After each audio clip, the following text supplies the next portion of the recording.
I have totally got my holiday music going already. And if you're thinking about maybe staying sober or sober-ish for the holidays, you should totally take advantage of my free Sober Vibes guide to surviving the holidays. You can get it at vibewithstephanie.com/holiday. Hey, it's Stephanie. I'm happy to have you back. I want to talk about 5 things that you can do besides drink. And I know how hard that can be because we have been drinking for a long time. Like, stop and think about it and think, when did you pick up your first drink? It's been a lot of years. Just the other day, a song came on. I'll admit which it is. It was Without Me by Eminem. I knew every word. I rapped every word. And I looked on my Sirius radio and it said it was from 2002. I was like, 2002? It's 2022 now. This is 20 years old. So then I thought, well, I'm 42. So how old was I 20 years ago? You can get stuck in like a time zone and you think you've only been drinking for 5 years, 10 years, 7 years, whatever. But if you actually think about it, time is flying and you've probably been drinking for a long time. So you don't know what to do to celebrate things. I remember for my first 30 days sober, I was like, well, how do I celebrate? Drink champagne? I didn't know how to celebrate. Or when my Meemaw died and my uncle died, like, how do I mourn? Or over Christmas, what do I do if I'm not drinking? So you can sometimes be paralyzed in fear or in FOMO, fear of missing out, that you don't know what to do to fill your time. So I'm going to give you some things, some ideas that maybe you've never thought about. One of them is volunteering. There are so many places that need volunteering, and that when we do that, it makes you feel incredible. I mean, the power of giving, what you receive, I think it even says it in the Bible that what you give, you are going to receive, but like tenfold. So think about volunteering. It will warm your heart. It will make you feel less sorry about your own circumstances and actually maybe increase your gratefulness, which is definitely something we all need to hang on to so tightly around the holidays and more. So volunteer. The other thing you can do, which I don't really care, if you want to get fanatical about it, go for it. As long as you're not drinking, it doesn't really matter, does it? So this is going to be exercising. Some people, I know some people are going to say, no, you don't want to take one addiction and replace it with something else. But whatever gets you through these times of needing a drink or your normal drinking time, which we call the witching hour, whatever is going to get you through that other than drinking, fine. So exercise. I know a lot of people start doing CrossFit and running and doing marathons, and get fanatical with it if you want to. Become a yoga instructor. You know what I mean? Get certified in something, or just go a little above and beyond. For me, I didn't get certified. I didn't run. I didn't do anything like that, but I did start walking a lot every day at witching hour. You would see me walking, and sometimes it was barefoot and sometimes it was maniacal looking because the craving was real. And that is my witching hour at that time. And I would haul butt walking and just do that. So maybe if you like running, walking, swimming, yoga, whatever it is, start exercising, and definitely think about replacing it in that time of your witching hour. So used to be, I would never go on a walk at 5 o'clock because that's my drinking time. Or one of my girlfriends wanted to do hot yoga at night at like 7 o'clock. That was cutting way into my drinking time. So I rarely would go with her. And when I did, it really put me out because I wanted to be drinking during that time. And then by the time I got home, of course, I didn't want to drink.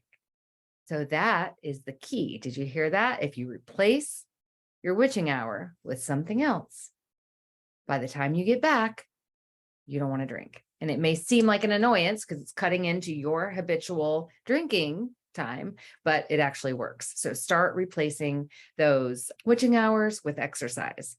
Then another thing that can kind of go into exercise is gardening, getting some chickens, meditate, things like that. Like that can be things that you do in your witching hour to take your mind off of drinking. Go check on your garden, set the alarm for 5 o'clock if that's when your witching hour is, or every time when you're cooking, if that is when it's going to like show up for you, make sure you have something to replace it with. And then what about old hobbies that you used to love to do that you don't do anymore? I know somebody who likes to windsurf and they stopped windsurfing because you just kind of lose your motivation to do those things. You feel gross about yourself. You don't feel like you could even do it anymore. Plus, you don't want to, because even your old favorite is now cutting into your drinking time, because your drinking time is probably more than it used to be. I know a lot of women who are like, I just don't even drive anymore after 5 because I'm drinking. And that was me. You would not see me out. Not only am I blind as a bat at night, but I also could not be driving because I would be drinking. I just never liked to drink at night because it just added so many more variables onto my plate. Am I going to get another DUI? Am I going to not be able to see stuff even more because I'm drinking and it's nighttime and I can't see at night? So find some old hobbies that you used to love to do that you want to do again, and think about picking it back up, maybe in a smaller, lighter way so that you don't disappoint yourself right off the bat. Or if you don't have old hobby, like one of my old hobbies or things I used to love to do was dance. It's not like I can go cheerlead or jump around and do cartwheels and stuff like that. And those are things I used to love to do. So I got to find new hobbies, maybe start a podcast. There is literally a podcast for everything. If you love growing lemons or love bird watching or whatever it is, you can start a podcast. Somebody will listen and you're going to help somebody and you'll communicate and it'll feel good. So start a new hobby if you want to. Another one is travel. I know I said this is going to be 5 things, but it's maybe a little more. I'm terrible with the 5 things and the 10 things. I know you guys like list, but sometimes I go way off topic and do way too many. So I'm going to try to keep it down. Okay. Travel. You could take up traveling, get an RV and just kind of travel around the world. I know I would love to do that. Or what about just going camping or just planning a trip with some girls that don't drink, if you have any friends like that, or take a solo trip. Wouldn't that be amazing? I think probably like every month I think about, I wish I could just go get in a hotel room by myself for a day or 2 days and work on myself or read books and just lounge around and take a bath and have room service and things like that. Like you can do that. You can do that. You can take a staycation for yourself or a solo trip or a trip to the mountains. Usually is not even that far away from wherever most of us live. I mean, I could be in Georgia in 8 hours or North Carolina in 10. So maybe you're looking to go to the beach. Don't come to Florida. We're full. I'm just kidding. But no, go take yourself to the beach. Travel a little bit, travel outside your comfort zone. And then number 4 is food and baking and cooking and learning new things. I started baking bread, which is not good because I'm on keto. So every time I bake one thing of bread, it sends me on a bender.